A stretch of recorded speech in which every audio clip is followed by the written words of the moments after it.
neighbor. This is Reverend Kindra. We are walking through so much change together, and you are all doing a wonderful job.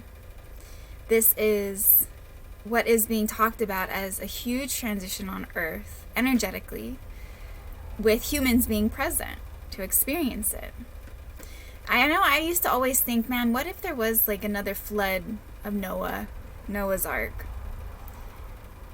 And I always kind of thought to myself, well, what if it was really just a flood of consciousness, of change, transformation, a washing of consciousness and change?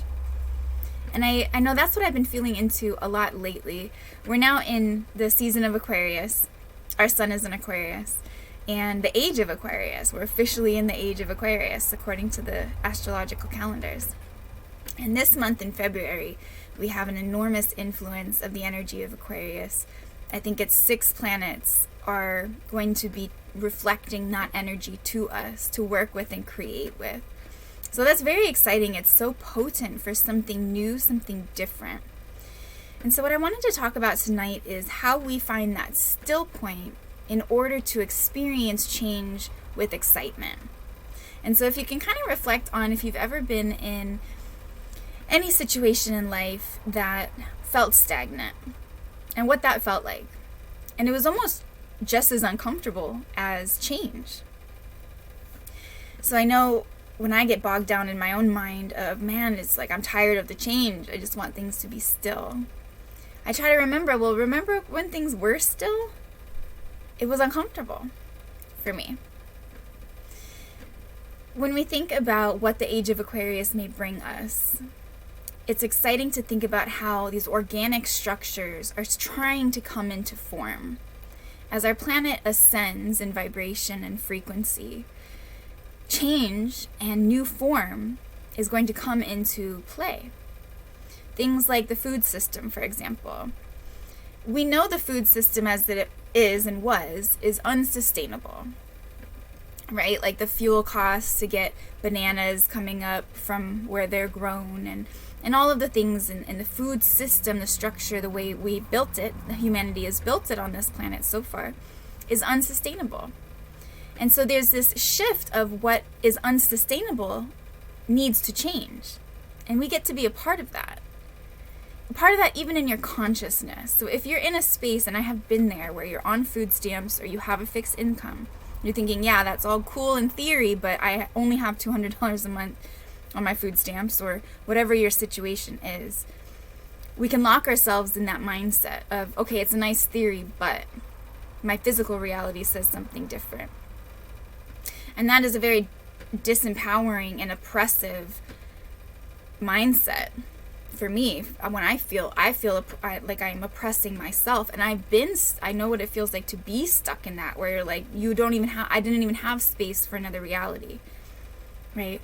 But then when we talk about metaphysics, being beyond the physical, and faith in what we can't see, and this idea that we actually are manifesting our reality, that we have this creative power inside of us, that when we believe it into the world, pray it into the world, intend it into the world, that it actually changes the physical reality.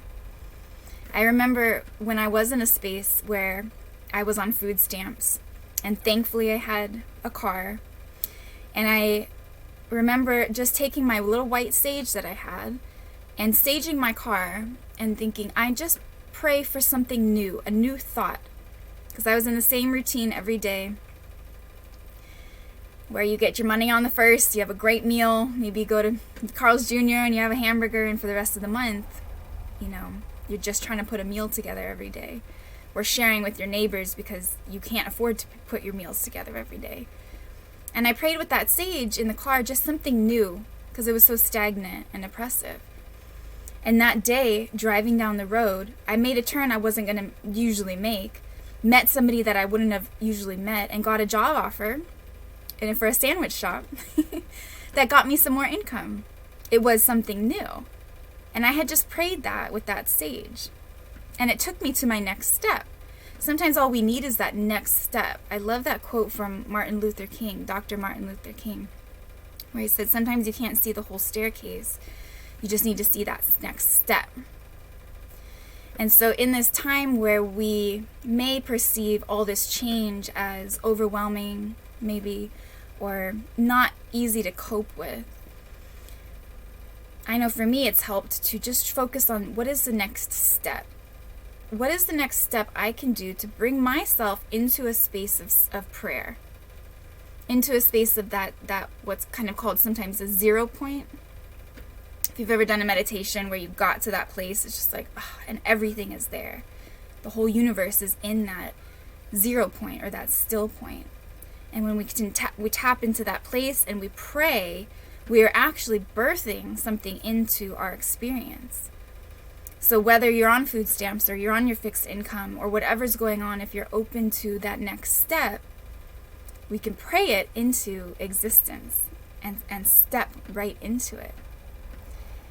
I think that's something that is so special about this energy of Aquarius, is it feels like so much freedom and possibility, kindness, working together, and interconnectedness of like a beehive, where it's possible for the whole system to work together. We may all have a shift in roles. What is our role in a new system?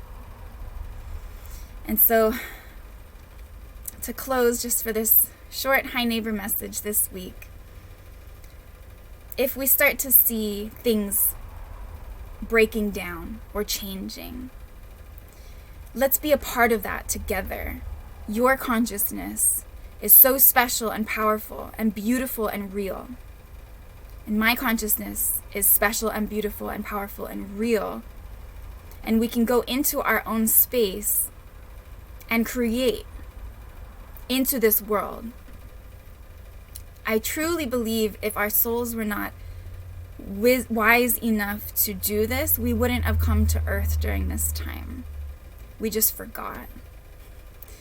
And so the power of remembering who we are, why we're here, what we're doing in this trippy time on Earth right now.